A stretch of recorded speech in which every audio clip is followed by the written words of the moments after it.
Welcome, everyone, to The Breakdown with your not-so-humble talking hairdo, Ben. Great to see everybody today. Glad you're all here live in studio, coming to you from the Neon Parrot Live studios at the Majestic Coffee Shop in downtown Abilene, Texas, or also known as The Lean, as we call it here. I'd like to thank my producer extraordinaire, Sammy, a.k.a. Sam Wolf, a.k.a. Sammy to me. And I'd like to thank Jan at Hair and Makeup. Doing pretty good these days when she shows up. Anyways, we had a eventful evening 2 nights ago at the downtown Abilene Christmas Parade. And me and my great friend Travis from the Travie Wavy that it airs before this show. Check it out. He had some good guests today from the ACU Theater Department. And anyways, we sat up on the street and made a stage, got all of our sound equipment with the help of Tim Prosser and, of course, Sammy. And we got lights, stage, sound, everything set up, and we broadcast the Christmas parade with humor and fun and some digs and all kinds of stuff. And it was really cool. The Christmas parade was 135 floats here in Abilene, Texas. And the news said, I thought Travis was just kidding as we were broadcasting, but there was upwards of 20,000 people in attendance. I don't know how they calculate that. I'm guessing that's a pretty rough estimate. However, there did seem to be a lot of people there. And, okay, I'm going to get... Anyways, there's a lot of people out there, and it was a great experience, and we're going to get into a little bit of that before the show closes. But I am going to bring Big Frank. He has just landed in Las Vegas, Nevada, and I got some questions for him. The Bears are on a hot streak, and I'm going to go ahead and call him in early. And then I'm going to get into my other topics that I have for you guys all the way from in the coming weeks. You know, I am your lead cynic on all matters foreign and domestic, okay? All the way down to the city council. But supposedly, reportedly, allegedly, they will be releasing more and more of these Epstein files in the coming days and weeks. And this will be to politically try to bury opponents on both sides of the aisle. So we've got some stories out of the Wall Street Journal. We have lots of college football talk going into this weekend, which is the college football conference championship games, and how those play out is going to be crazy. And this, I'm going to go on a little bit of a rant, so get excited on why the NFL is far superior to college football, and why college football is just a disaster. But we all love it because it is fun to watch, and we are invested in these things because a lot of us went to these different schools, etc., whatever. So we're going to go into that. We got NFL talk. We've got some entertainment talk, Stranger Things, final season, some of these kind of things. Anyways, so I'm going to get Big Frank on the phone now, and we will kind of discuss some NFL primarily and see what else he's got to say. And then I'll close out the show with my other topics. See if I can get this going. It's real high tech, folks. You know it. how we do it on the breakdown here. I open my eyes a little bit today. The lights are bright. I like it, though. Okay, I got a new computer, too. Look at this bad boy. Oh, yeah. Let's see if we can't get him on, because this is when we're in transit. Hello. Oh. Hey, Big Frank, how we doing, bud? What's going on, buddy? How are you? Oh, man, sounds like I'm not as good as you are right now. What are you doing in Vegas? It was kind of a goofy last-minute thing. My wife is a big Wizard of Oz fan, so they're at the Sphere. Have you ever heard about that Sphere or? Oh, yeah. Yeah, that circle thing. So the Wizard of Oz is doing a thing like over there. So we just we took an early flight today. We flew in and we going to see a show tonight and then coming back tomorrow morning. Because, they can't interfere with any of the Bears stuff. That's right. Well, that's cool. Big Frank, you're a great husband, taking your wife to see the Wizard of Oz in the Sphere. That sounds like it's going to be fun, though. I've heard great things about that thing. Yeah, we have too. We've heard it's an interactive thing. It feels like you're in a tornado and all that stuff. So they used AI. We'll see how it goes. So that's awesome. So let's. Do you think you might find a sports book while you're there and have a little drinking? Yeah. I'll probably. The show's not till 8:00 tonight, so we've got some time. So I'll probably. I'm not a big gambler, but since I'm here, I'll probably place a bet. I think I'm going to go Cowboys tonight because we need them to beat the Raiders, and I think the Cowboys are getting points, aren't they? You know what? Okay, it's the Cowboys Lions tonight, and the Lions are 3.5-point favorites.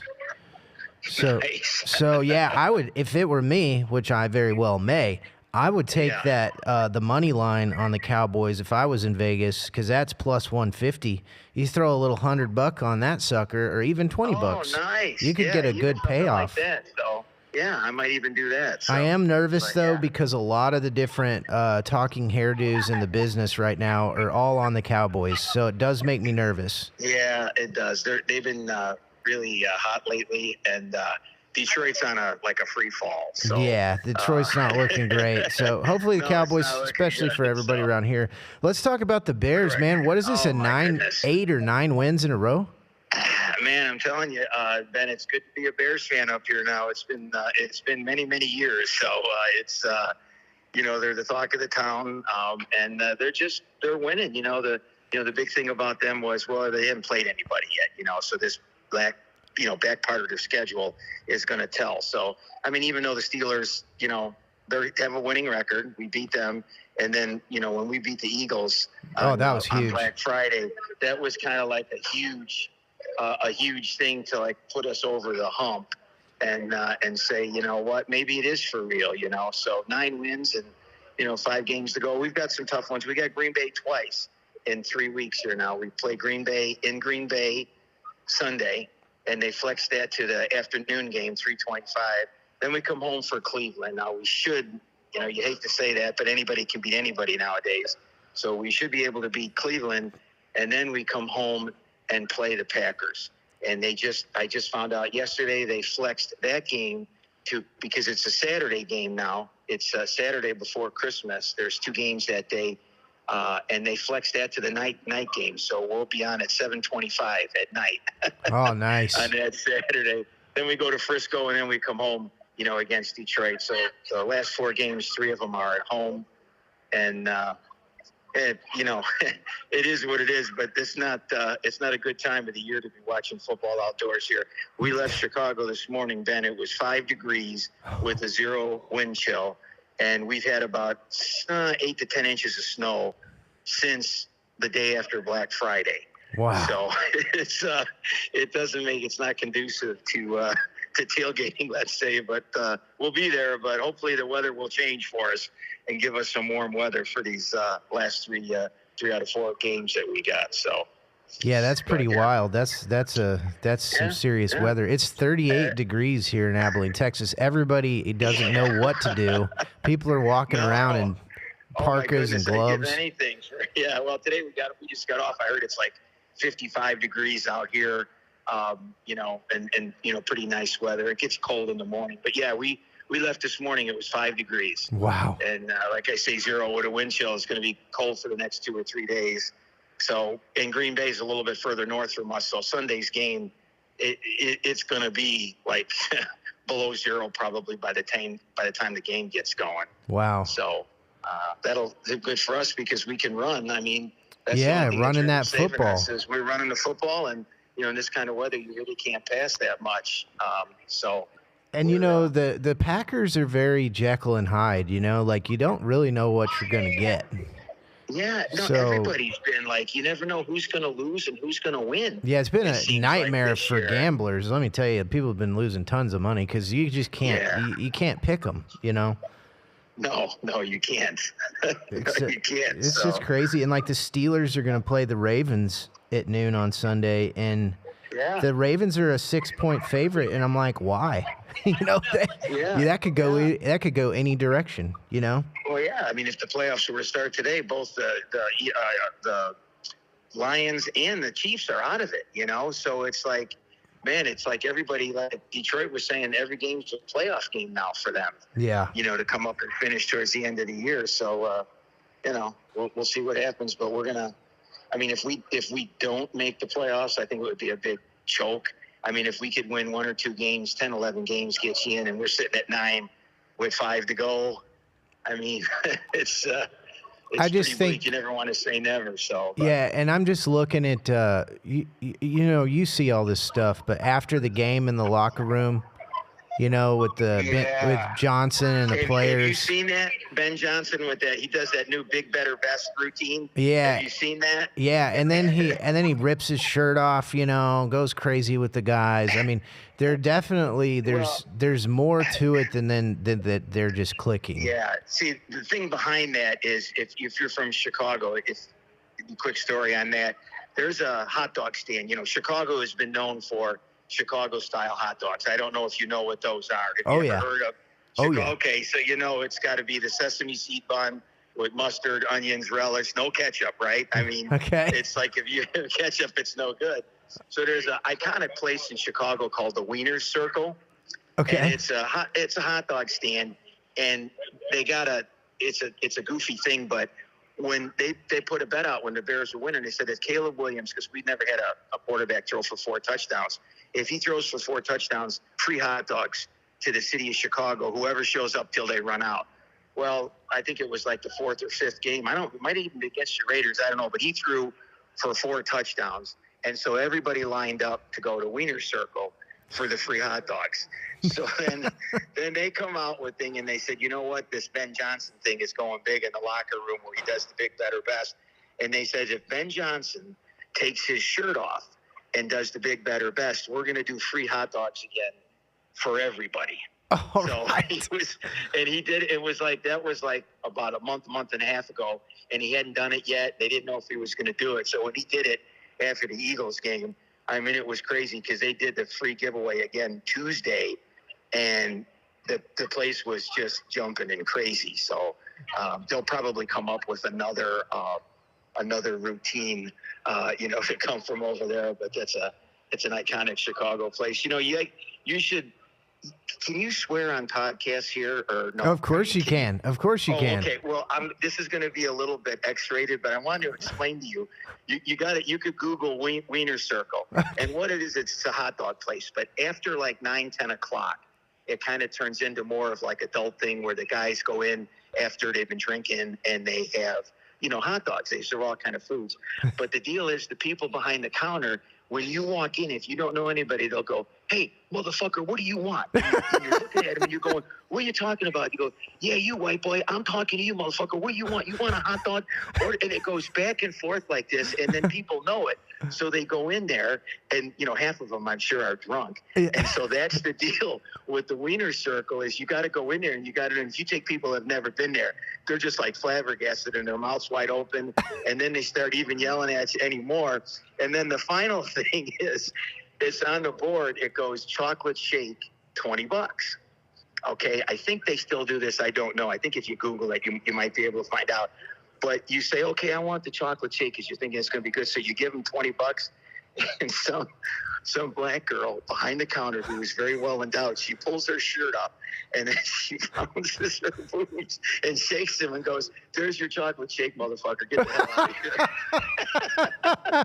That's fantastic. Sorry to be X-rated on that one, but that's what that is at that place. It's an iconic. If we ever can get you to come to Chicago, then it's a place you got to go to. Oh, man, I can't wait to experience it. But they're kind of hooking on to the Bears thing now. So, I mean, and people are going there. It's absolutely crazy. So. Oh, that's too good. We're having a good time down here with our Bears. It's been a while. So, yeah, well, we're right there with you, and we can't wait to see you guys. Yeah, I'm just waiting to finish up a call here. Okay. All right. Okay. All right, Big Frank. Well, thanks for joining us. And all right, buddy. Sorry, I got to run here. We're gonna go. So, okay. All right. Good luck, I'll buddy. Talk to you next week, man. All right. See you next week. Bye-bye. Bye-bye. All right. Oh, that was fantastic. Oh, Big Frank, thank you again for joining us from Las Vegas, the home of my putrid Raiders. But what a deal. Big Frank's going to take his bride to the Sphere and watch The Wizard of Oz. That sounds like a trip. That sounds like it would be a lot of fun. But, man, the Wiener Circle sounds like a place that the Breakdown needs to go. And Are you kidding me? Did you hear how he described they make their dogs? Yeah. Well, I will stick to pizza when I'm in Chicago. There you go, man. I love a Chicago style dog. I really do. But I'm excited, a man. Yeah, I'm excited to eventually, hopefully very soon, go to Chicago and see Big Frank. It is just not something that I can do on a whim in my life at the moment to go and make these kind of trips. However, soon enough, hopefully that will change. Okay, we talked about the Christmas parade and how, here we go again. It was a lot of fun. I think something that's interesting is the floats were lacking, to put it nicely. It's like, flatbed trailer, some Christmas lights from Walmart, and a bunch of kids in the back. And then you couldn't really see the signs of the businesses. We would have to really try to figure that out. And the city of Abilene denied us a parade list so that we could know who we were talking about. And that's how it started, if you will. But then that's whenever, your boy Ben over here got to have some fun with some of the floats.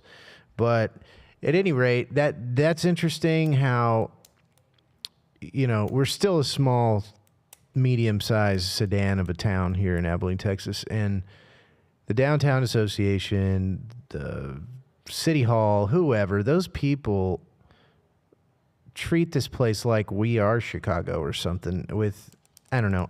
I have a saying that I've had for a very long time. And the people that tend to run things, or the people that are on boards and councils and all these other kind of things, tend to be the people that were also in student council when we were kids. And I was never in one of those. Now all these people are running the world, which is fine because we're not going to do it. But if you catch my drift, they're a certain type of personality. And it's not B, C, or D. It's type A.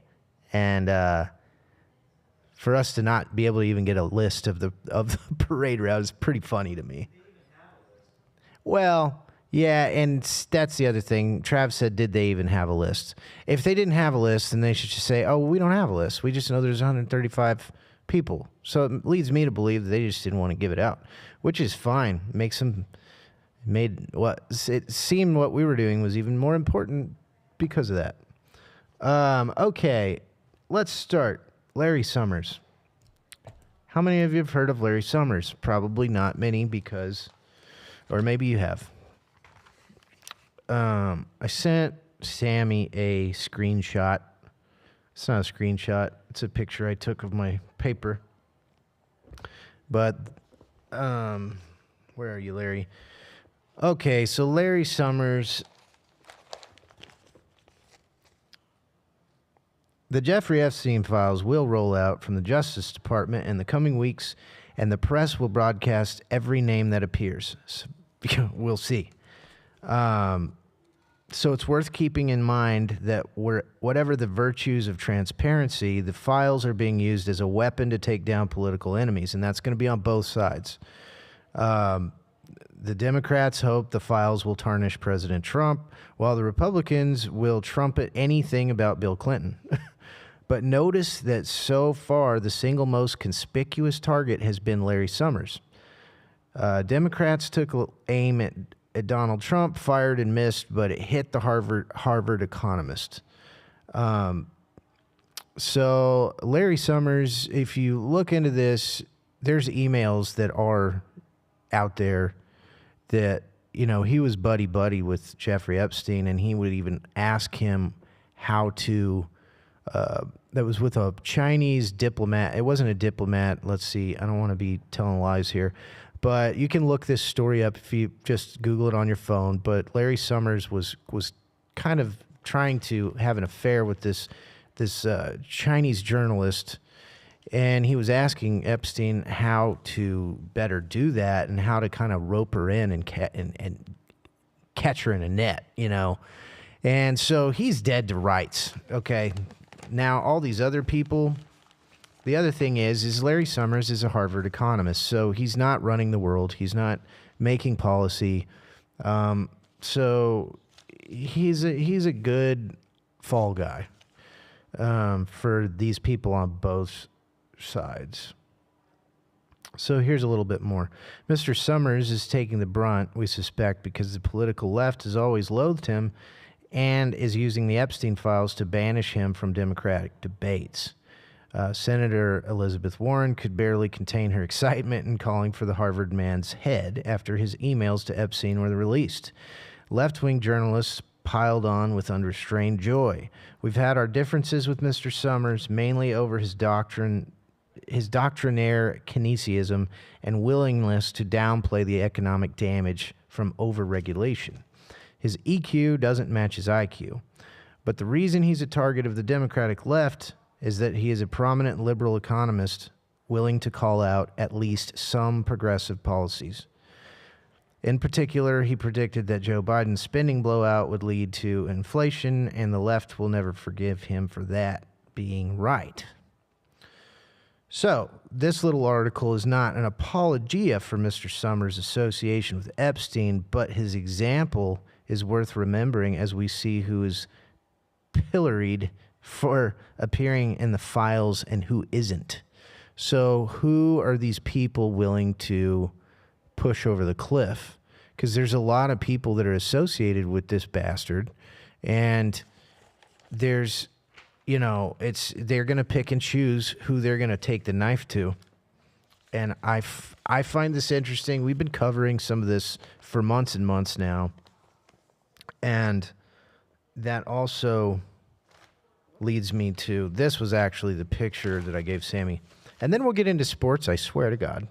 But this is quite interesting. The lawyer and CPA for Jeffrey Epstein's fortune and secrets.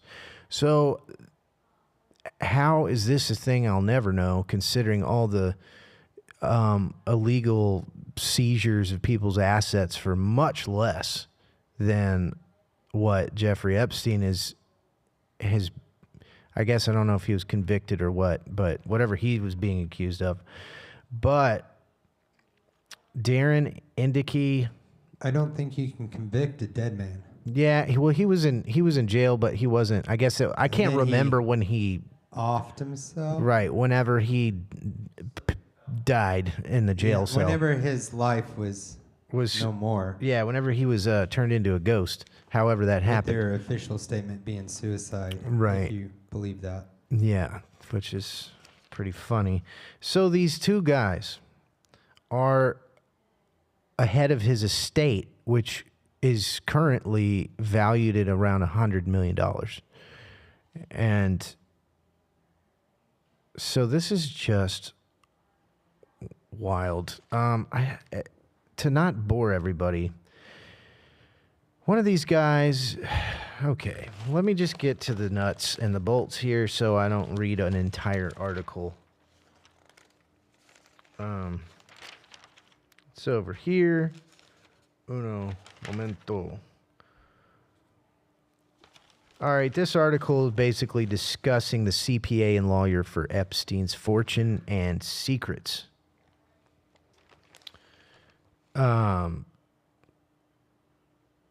Kahn and Indike are co-executors of Epstein's estate. The men, as estate co-executors, control access to evidence and assets currently estimated at more than $100 million.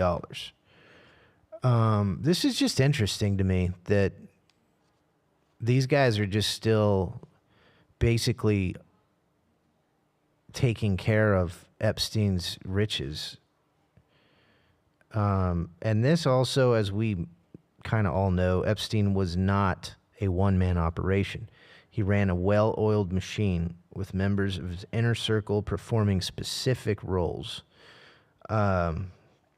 This is a wild story. It's too long for me to just read, but it's 2 pages, 2 full pages in the journal. And the 301 East 66th Street building where Indike and Kahn had offices for some time, it was later discovered that Epstein housed women there that he exploited. So these guys are more than guilty by association, I would say, and they're just like playing around with a cool $100 million and properties and God knows what else. So I don't know. There hasn't been a lot on the Epstein saga that continues in this country, but every time there is something of interest, I will bring it up because we here at the Breakdown, we like to cover interesting, what I deem interested, and what I think people that don't just have their head completely under the sand in this country find interesting. I'm not claiming to know any answers or have any inside information or solutions, because I don't. But I find these things, whether it comes from this supposed alleged dump of information we'll see in the coming weeks. I think I said that before in May, and then they basically they gave us all these pages of redacted bullshit, and it would have 2 sentences and then just completely blacked out, and then it was a joke essentially. And the Democrats and some Republicans, rightfully so, have come after Trump about, you ran an entire campaign on the Epstein files and you're going to burn everybody, and then you don't give us anything. So am I surprised? Absolutely not. But, that's why I find it interesting. We cover it. Maybe later we'll get into humanoid robots have a long way to go. Apparently, they're having some issues with their hands. But, robotic models that resemble people struggle to perform complex tasks with their hands. I bet they'll fix that. Okay, now, we're going to go, man, Big Frank hit us with some good stuff there. Oh, man, the Wiener Circle. Go Bears. Okay, one more thing about Larry Summers, this Harvard economist who has been socially canceled by his peers, other super duper rich people. Larry Summers has since been kicked off the board of what company? OpenAI, which happens to be running the largest scam place in the world here in our front yard in Abilene, Texas. So I find it interesting that guy just happens to be on the board of OpenAI. What does that mean? I don't know. I find that pretty interesting. Okay. There was an article I was reading about the Premier League, the British English Premier League soccer, and Liverpool has basically they're undergoing a $500 million collapse. They did something very wrong with investing in their players or whatever. But I can't find that in front of me right now. So before we go NFL, let's talk some college football. And because college football is the one that ends the quickest, it's got the shortest season of the two football leagues. Maybe, except for maybe the Canadian Football League, which I love watching in the summertime. Okay, so let me get over here on my fancy new computer. Oh, right here. Okay, I have some sad news to bring the breakdown. My daughter's school that she attends, the Fighting Texas Aggies of College Station, Texas. Texas A&M falls to the University of Texas at Austin last Friday night. And that was really, really, really not fun. The Aggies were 11-0, and Texas has been up and down and sideways, and they lost to Florida. So you college football guys and girls, track with me here. We're on the college football topic, and I'm going to discuss this for a moment. So A&M has beaten everyone. Texas lost to Florida. That's a bad loss. But Texas lost to Ohio State in week 1, which they did not have to play Ohio State. They took that game. They put it into their schedule because they're trying to make a statement to the committee, to the rest of college football, that, hey, we're going to go out and play the number 1 dog out there and see if we can beat them. And they lost. But that loss is kind of more of a win for them in a lot of ways. And this is where college football gets convoluted, yucky, and confusing to a lot of people that are kind of just on the sidelines as a fan and just like their school or whatever. But college football used to be whoever went to the national championship game, etc., was done by a computer. And for a long time, I can't remember the name of it, BCS, anyways, whatever. That's Bowl Championship Series. But the college football playoff now is determined by a committee of people who have ties. And, I heard another sports guy that I like to listen to basically put this into a perspective of a college football committee is not unlike the judges at a boxing match. There's 3 judges on 3 sides of the ring because they're each going to see a different angle. So the way that college football, these 12 teams, we moved to a 12-team playoff system, so somebody's going to end up getting left out. It's like the musical chairs towards the end. And you've basically got, as it was unveiled Tuesday, you've got number 1, Ohio State. Number 2, Indiana. Number 3, Georgia. Number 4, Texas Tech. Go Red Raiders. Number 5, Oregon. Number 6, Mississippi. That's Ole Miss. We're going to talk about Lane Kiffin here in a minute, too. Their coach, or former coach. 7, Texas A&M. So after Texas A&M loses to UT last week, they went from number 3 to number 7. At number 8, Oklahoma, who's had a rough early season, and then they've just been whooping ass ever since. 9, Alabama. 10, Notre Dame. 11, BYU. BYU the Stormin' Mormons have no business in there, in my opinion. That's okay. Number 12, Miami. Number 13, Texas. There's 12 spots. This weekend is the weekend of the college football conference championships. Okay, so the Big 12, SEC, ACC, and Notre Dame stands alone because they're not in a conference. So, folks, if this sounds confusing to you, it's because it is, and it's because it's a mess, and there's no rhyme or reason to how this all shakes out. And so, good God, this is just so Notre Dame's either going to be crying, Miami's going to be crying. Something's going to happen this weekend that's going to knock somebody out of the playoff that was in it today. And that's why the college football system sucks, and it's a mess, and NFL is far superior.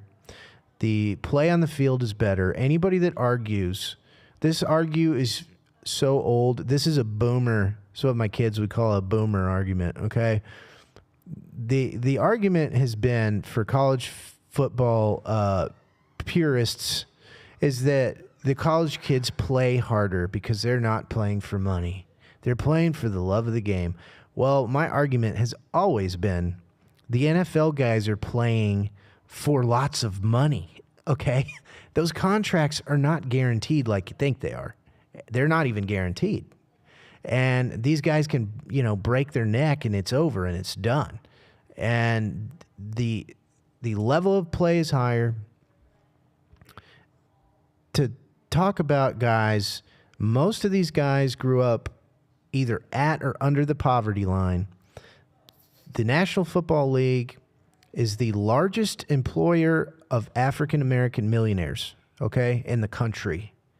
So you're telling me that these guys don't grow up, in many cases, single-parent households or with grandma or something like this in really rough parts of this country, and then they become successful athletes and they're making lots of money. Well, these guys tend to take people up with them, their family members, sometimes their friends. These guys, this money is not just like, oh, I made $20 million, now I don't care. That's why college football is better, because these kids don't make as much money, has always been a terrible argument, okay? These athletes have had to fight to get to be millionaires, and predominantly African-American millionaires, by I think we're talking 85% of the league. So so on my same diatribe about why college football ultimately sucks and is inferior to the NFL is because the NFL, the beginning of the season is great. The middle of the season is great. The end of the season is great. Every game matters. There's a system. Now, I understand there's only 32 teams. There's a lot more, teams in college football, schools. But it's a system that has, like him or hate him, Roger Goodell. There is a CEO in charge of the company. And in college football, the NCAA is all but dead. There's, I guess Mark Emmert or whoever, somebody like this is the figurehead, but they have no control. It has become a mercenary war, college football. And it's been that way for some time now, because before this name and image and likeness or paying the players was legal, you had this going on anyways. They were paying these guys. They're paying the top players. Any school that could did. So the idea that college football has ever been, at least in the last 30 years, has ever been above board, or they, have the moral high ground or something, get the hell out of here, man. College football is corrupt as it's ever been, and it's never been clean. And I'm glad they're finally able to pay these kids, because they should, because these universities make literally hundreds of millions of dollars off of this sport. And so I know that I've kind of jumped around a little bit on my kind of breakdown and beat down of the college football system. I think it's gotten a little better with these expanded playoffs. It started with 4 teams. Boy, was that a mess. Everybody and their dog was like, why didn't we get in? Why didn't we get in? And now it's a 12-team playoff. It should be a 14 or a 20-team playoff, okay? Because this is all about money. This is all about networks and broadcasting. And the more games that you can broadcast at the end of the season, great. You know, a lot of people have some great ideas of how college football could be mended or fixed. And I had my daughter ask me the most simple question of all, which she's very, very smart. I'm not calling the question simple. I'm just saying for somebody who's getting into football now because she's going to Texas A&M and her school will be in the 12-team playoff. But she's like, why doesn't just everybody that's the champion of their division just go into the playoff? And I was like, wow, that's a novel. That's actually brilliant, isn't it? This can be fixed, but I don't know the why there. But it could never be perfect.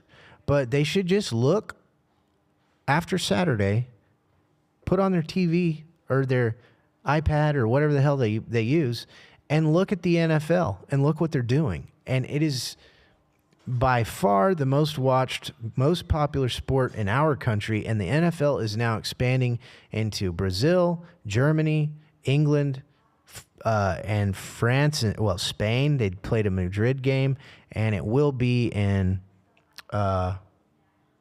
Spain. Wait, I said France next year. So, you know, and the NFL has expanded its footprint internationally because it's a great effing product. And because there's not 1,000 games like baseball or basketball, you get like 16 to 18 weeks, and that's it. And then it owns the offseason, the trade rumors, the draft, the, you know, new contracts. It just owns sports. And college football should take some notes and a lesson from what works. And this goofy ass committee system is just, it's been bad. It's been bad for 30 plus years, if not longer. And it appears to continue to not be good. And for all you moralists out there, the college football moralist, I don't think you got much of a hill to stand on all that kind of stuff, especially as it comes to who plays harder. Get out of here. Okay, now I don't want to do this, but I have to, because this is for you, Arya. And I'll try to debunk my own argument, and then I got to wrap this thing up. I got a little visit to the barber coming up after this. The case against Texas A&M. Ouch. But don't fear. It'll end better than it's begun. But, you know, this is the other problem when we judge losses and victories, and we have to judge by like style points and all this stuff. A loss is not a loss, and a win is not a win in college football. And that's why it's terrible, because it doesn't always matter how many wins or losses you have, because Texas is over here with 3 losses, and they're like, hey man, we beat A&M, you know. And then the case against A&M, unfortunately, and I'm glad that they're still in this playoff, and this is where the convoluted BS comes from, is Texas A&M plays LSU, beats LSU. Next day, they fire their coach. After Texas A&M played Florida, they fired their coach. After Texas A&M played Auburn and beat them, Auburn fired their coach. We were at that game. So, in the Aggies' mind, they're like, yeah, everybody we beat, they just fired their coach, so we're badass. And I'm like, well, you are very good. However, that means that these teams, all these SEC teams that you beat, which is every one of them except for Texas, have had really rough seasons so bad, maybe 2 or 3, that they're willing to fire their coach, and in many cases even have to be footing a bill of upwards to $60 million to pay this guy to leave. So in the eyes of a committee, in the eyes of a Georgia or Ohio State or whoever. Ohio State's not a great example because they haven't been through the gauntlet of the SEC. But the argument against Texas A&M right now is, were these teams really that dominant that they were playing and beating? And then they go to, South Carolina, and South Carolina's up on them 30 points at the half, and they just didn't even show up to play. Then they make this historic comeback and beats South Carolina. But, the problem with the college football playoff, and this is where I'm not banging on the Aggies, the problem is their 11 wins, a lot of those don't mean much to certain people, okay? Not to me. I've watched every game this season, and Casey Concepcion and Marcel Reed and a lot of these other guys are fantastic. And we're going to find out they're set to play Alabama at number 7, number 10. I don't know. Can they beat Bama? We're going to find out. If these standings won't be the same, this bracket will look different soon. But anyways, that's my kind of breakdown of college football. And while it is so much fun to watch your team, root for your team, especially when they make it into these convoluted ass playoffs, the who knows why bowls, it's a mess. And then you have, on the moralist, on the college football purist moralist ground, let's talk about your coaches, okay? And then we're going to wrap this dude up. But Lane Kiffin, the head coach of Ole Miss, the Ole Miss Rebels are number, 6 in the nation. He's turned around that program. The LSU job came up. We all knew that Lane Kiffin was going to go to LSU. I think I'm probably on air saying that. But the way that what the hell? That doesn't make sense. Sorry, guys. I don't know how that got charged. I just got a weird charge on my credit card. Anyways, Lane Kiffin goes to LSU. His team is in the playoff. So he basically is not going to be coaching his team, who has an opportunity to win a national championship because of the way that the calendar works in college football. And so he's left for LSU whilst his team is preparing for the playoff. I mean, and you can say, Lane Kiffin's a bad guy. This is what he does. This is what a lot of these coaches are looking for, the next best job in their opinion, or the next best paycheck, whatever it is.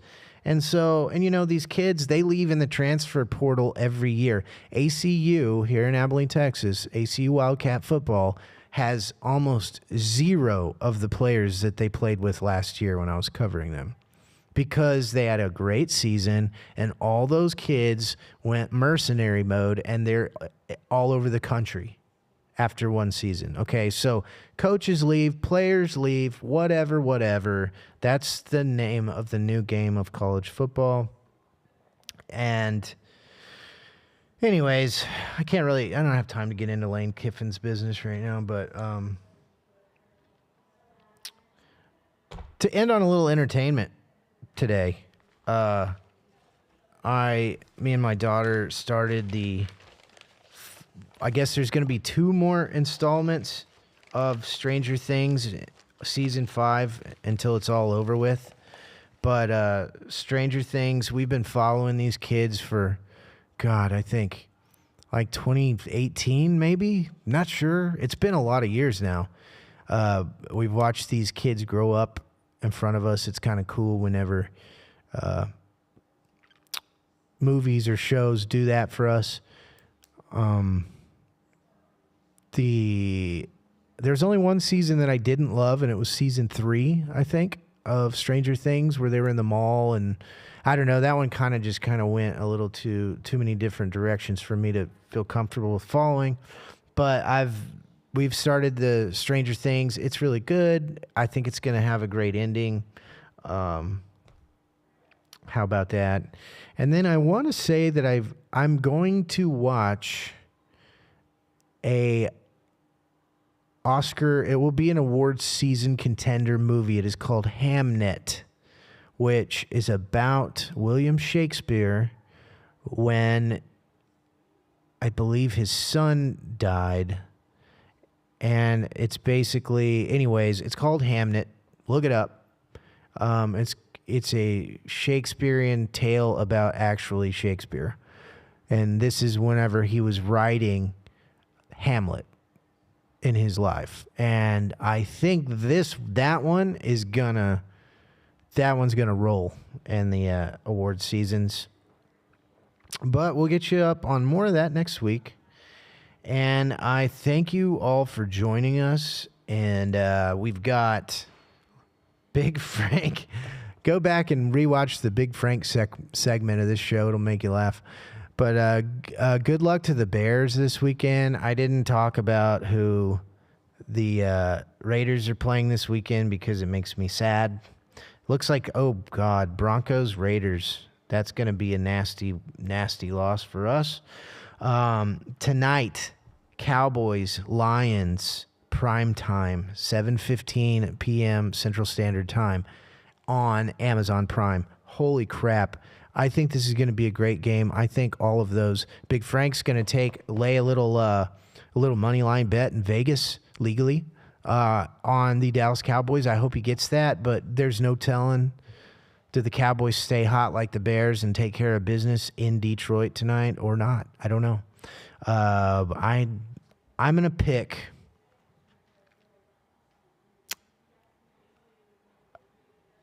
the Cowboys win. I think the Cowboys win this one. Anyways, thanks again for joining us here on The Breakdown. Thank you to my technical producer extraordinaire, Sam Wolf, a.k.a. Sammy to me. Thanks to Jan in here in makeup for showing up every once in a while. And we have come to you live from the Neon Parrot Live studios at the Majestic Coffee Shop here in Abilene, downtown Abilene, Texas, the storybook capital of America.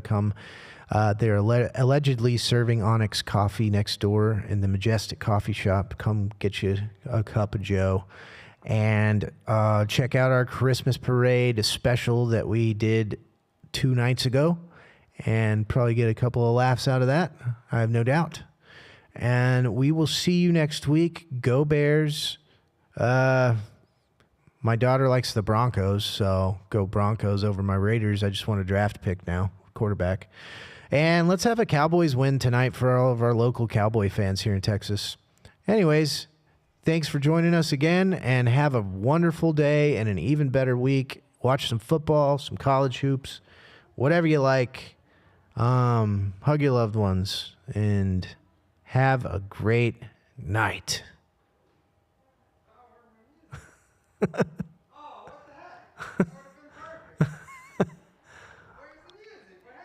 We're going to just leave it at that.